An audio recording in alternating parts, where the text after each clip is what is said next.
सभी भक्तों को जय बालाजी। मैं लेकर आई हूँ आप लोगों के लिए एक बहुत ही सुंदर, प्रेरणादायक और रोमांचक कहानी। हनुमान जी ने सूरज क्यों खाया था। यह कहानी न केवल आपको हंसाएगी बल्कि आपको हनुमान जी की बाल लीला, उनकी शक्ति और उनकी मासूमियत का एहसास भी कराएगी। तो चलिए बिना देर किए इस दिव्य कथा की शुरुआत करते हैं। ध्यान लगाइए, मन को शांत कीजिए और आइए हम सभी मिलकर सुनते हैं हनुमान जी की यह चमत्कारी बाल लीला। बहुत समय पहले की बात है, जब धरती पर धर्म का प्रचार करने वाले महापुरुषों का समय था। तब माता अंजना और पिता केसरी के घर एक तेजस्वी, नटखट और बेहद प्यारे पुत्र का जन्म हुआ। यह बालक था हनुमान। बचपन से ही उसमें असाधारण शक्तियां थी। वह बहुत चंचल था, खूब खेलता कूदता, उछलता कूदता और कभी-कभी तो इतनी शरारती खेल करता कि आसपास के देवता भी उसकी बुद्धि और ताकत देखकर दंग रह जाते। हनुमान जी का मन हमेशा खेल कूद में लगा रहता। उन्हें उड़ना, पेड़ों पर चढ़ना, आकाश में नजर दौड़ाना बहुत अच्छा लगता। एक दिन की बात है, प्रातःकाल का समय था। सूरज अभी अभी उग रहा था। उसकी लालिमा से आकाश दमक रहा था। हनुमान जी ने सूरज को देखा तो वह उन्हें लाल लाल पके फल जैसा लगा। मासूम हनुमान जी के मन में विचार आया, अरे वाह, यह तो कितना सुंदर और लाल फल है। इसे खा लूं तो कितना मजा आ जाए। बस फिर क्या था, बिना सोचे विचारे वह तेजी से आकाश की ओर दौड़ पड़े। उनका छोटा सा शरीर पल भर में विशाल बन गया। उनकी गति इतनी तेज थी कि वायुदेव भी चौंक गए। सूरज को पकड़ने के लिए वह आकाश में उड़ते चले गए। उन्होंने रास्ते में इंद्रलोक, वरुण लोक, यमलोक और अन्य लोकों को पार कर लिया। देवता विस्मित थे। यह कौन बालक है जो इतनी तेज गति से सूरज की ओर जा रहा है। जब हनुमान जी सूरज के करीब पहुंचे तो सूर्यदेव मुस्कुराए। उन्होंने देखा यह तो भगवान शिव का अंश वायुपुत्र हनुमान है। लेकिन बालक का मासूम मन केवल खेल देख रहा था। वह बोले, सूर्यदेव बालक, तुम कौन हो जो इतनी तेजी से उड़ते हुए मेरे पास आ रहे हो। हनुमान जी हंसते हुए, मैं हनुमान हूँ। मुझे तुम्हारा रंग बहुत पसंद आया। तुम तो बिल्कुल लाल फल जैसे दिखते हो। मैं तुम्हें खा जाऊं क्या। सूर्यदेव हंस पड़े, पर उन्हें पता था कि वह खेल साधारण नहीं है। उन्होंने कहा, हे बालक, मैं ब्रह्मांड का प्रकाश हूँ। मुझे खाने से सारा जगत अंधकार में डूब जाएगा।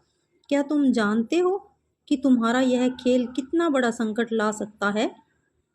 लेकिन हनुमान जी की चंचलता कहाँ रुकती। उन्होंने सूरज को पकड़ने के लिए अपने हाथ बढ़ाए। देवताओं में हड़कंप मच गया। इंद्रदेव ने अपने ऐरावत पर बैठकर वायुदेव से कहा, इंद्र वायुदेव, पुत्र हनुमान सूरज को खाने जा रहा है।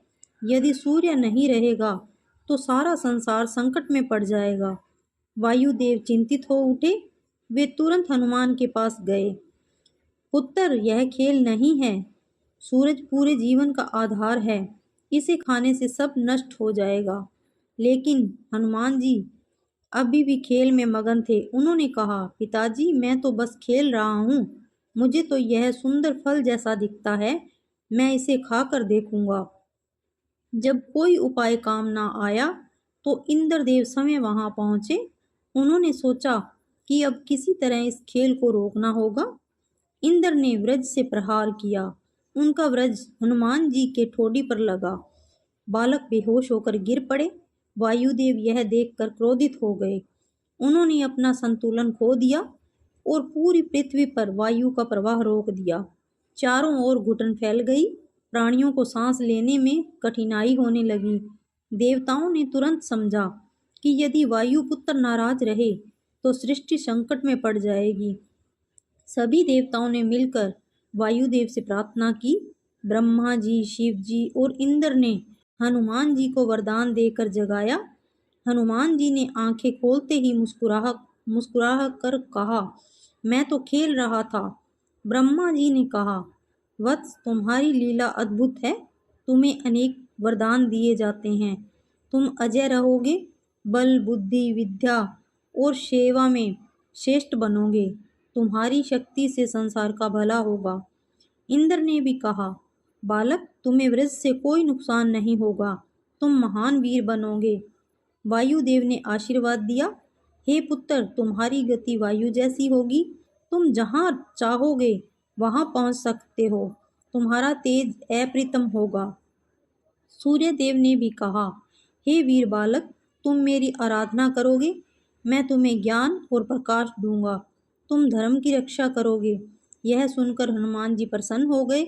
उन्होंने खेल को समाप्त किया, पर उनके मन में सेवा और शक्ति का संकल्प जाग गया। यही संकल्प उन्हें आगे चलकर भगवान राम की सेवा में सर्वोत्तम बनाता है। इस अद्भुत लीला से हमें यह सीख मिलती है, बालक की मासूमियत भी महान शक्तियों का संकेत होती है। खेल कूद से जीवन में बड़े उद्देश्य प्रकट हो जाते हैं। देवताओं की कृपा और आशीर्वाद से मनुष्य महान कार्य कर सकता है। वायु, अग्नि, सूर्य, ये सब जीवन के आधार हैं, इसलिए उनका सम्मान करना चाहिए। सेवा, समर्पण और धैर्य से ही मनुष्य अपने जीवन का उद्देश्य प्राप्त करता है। तो भक्तों, यही थी हनुमान जी की वह चमत्कारिक कहानी, जब उन्होंने सूर्य को फल समझकर खाने का खेल किया। उनकी मासूमियत, उनकी शक्ति और देवताओं की कृपा से यह लीला अमर हो गई। हमें भी हनुमान जी की तरह उत्साह, निडरता और सेवा की भावना अपने जीवन में अपनानी चाहिए। अगर आपको यह कहानी पसंद आई हो तो इसे जरूर अपने परिवार और मित्रों के साथ साझा करें। जय श्री हनुमान।